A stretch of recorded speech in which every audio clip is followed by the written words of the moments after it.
Bullet train তো চাপা হলো টোকিওতে। মন বলে চল না একবার ঘুরে আসি সমুদ্র। সেই সাথে যত্রতত্র না ভেবে মনের কথায় সায় দিয়েছিলাম তখনই। আর যাই হোক, জাপানের সমুদ্রে একবার ঢু মারতেই হবে। পরিকল্পনা মতো সান্নোমিয়া স্টেশন থেকে একটি ট্যাক্সি নিয়ে নিলাম। গন্তব্য কোবে ক্রুজ টার্মিনাল। ভাড়া পড়ল $9.8, যেটি আমাদের ইন্ডিয়ান রুপিতে কনভার্ট করলে দাঁড়ায় 813 টাকার মতো। আর দেখতে দেখতেই আমরা পৌঁছে গেলাম কোবে ক্রুজ টার্মিনালে।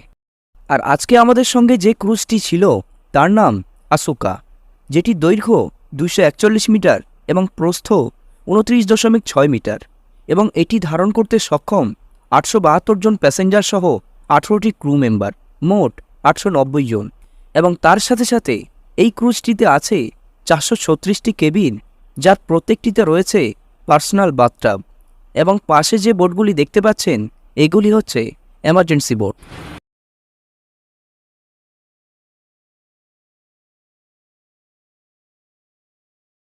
আমাদের ক্রুজের টাইম ছিল বিকাল 5টায়, যার জন্য আমরা চলে আসলাম চেকিংয়ের জন্য। আর ওইদিকে অলরেডি চেকিং চলছে। অবশেষে আমাদের চেকিং সম্পন্ন হলো। আর আমার হাতে এই মুহূর্তে রয়েছে বোর্ডিং পাস এবং টিকিট, যার মূল্য $1302। আর এই জার্নিতে আমাদের জায়গা হয়েছিল cabin number D with balcony. এবং ফাইনালি আমরা প্রবেশ করলাম আমাদের ক্রুজ আসুকাতে। আর এই মুহূর্তে আমরা দাঁড়িয়ে আছি আমাদের কেবিনের সামনে। আর আমাদেরকে দেওয়া হয়েছিল স্মার্ট কি, যার জন্য দরজার সেন্সরে টাচ করানো মাত্রই খুলে গেল আসুকা ক্রুজের কেবিন নাম্বার ডি। আর খুলতেই ওয়াও, খুবই অসাধারণ একটি লুক, একদম 5 স্টার হোটেল। আর এইখানে আছে একটি রুম সার্ভিস মেনু, যেটি সম্পূর্ণ এক্সট্রা চার্জেস। অর্থাৎ এখান থেকে আপনি কোনো কিছু অর্ডার করলে সেটির পেমেন্ট আলাদাভাবে করতে হবে। আর এটি হচ্ছে আমাদের কেবিন ডি এর বাথরুম।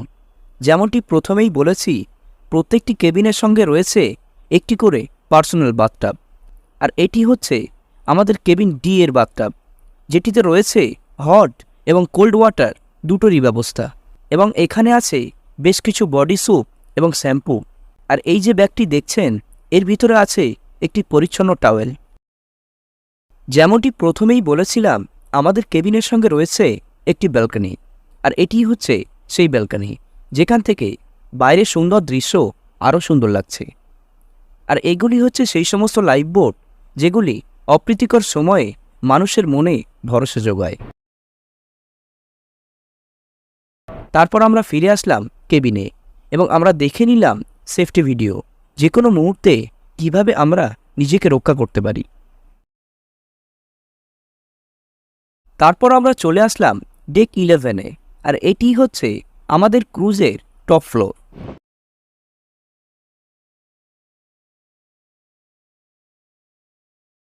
আর ডেক 11-এই রয়েছে লিডো গার্ডেন রেস্টুরেন্ট। আর এটি হচ্ছে লিডো গার্ডেন রেস্টুরেন্টের ভিতরের দৃশ্য। আর এখান থেকে বাইরের দৃশ্যটি আরও সুন্দর লাগছিল। এবং আমরা দেখতে পাচ্ছিলাম আরও একটি অন্য জাহাজকে, যেটি সাহায্য করে বিভিন্ন দেশের নামিদামি কোম্পানির গাড়িগুলিকে ট্রান্সফার করতে। দীর্ঘক্ষণ ঘোরাঘুরি করার পর আমরা খুবই ক্লান্ত হয়ে যাওয়ায় ডেক 11-এর লিডো গার্ডেন রেস্টুরেন্ট থেকেই নিয়ে নিলাম কিছু মিষ্টান্ন এবং কোল্ড ড্রিঙ্কস। আর এখান থেকে আমরা পেয়ে গেলাম একটি ম্যাপ। আমরা অবশ্য ম্যাপের লেখার কিছুই বুঝতে পারলাম না, শুধু এতটুকুই বুঝতে পারলাম যে একটি লম্বা দাগ কুবে টার্মিনাল থেকে হিকাতা পর্যন্ত এসেছে, ওটাই আমাদের যাত্রাপথের প্রধান রাস্তা। তারপর আমরা পুরো ক্রুজটাকে একটু ঘুরে দেখলাম আর সেই সমস্ত সুন্দর মুহূর্তের কিছু চিত্র তুলে ধরলাম আপনাদের সামনে।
আর দেখতে দেখতেই আশেপাশের আলোকময় পৃথিবী কখন যে অন্ধকারে গা ঢাকা দিয়েছে বুঝতেই পারলাম না।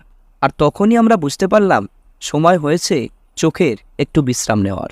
তারপর আমরা ফিরে আসলাম আমাদের কেবিনে আর হারিয়ে গেলাম অতল ঘুমের দেশে। আজকের ভিডিও ছিল এই পর্যন্তই। দেখা হবে আপনাদের সঙ্গে আবারও কোনো নতুন পথের পথিক হয়ে। শোনাবো নতুন কোনো গল্প। ততক্ষণ পর্যন্ত সবাই ভালো থাকবেন, সুস্থ থাকবেন। ধন্যবাদ।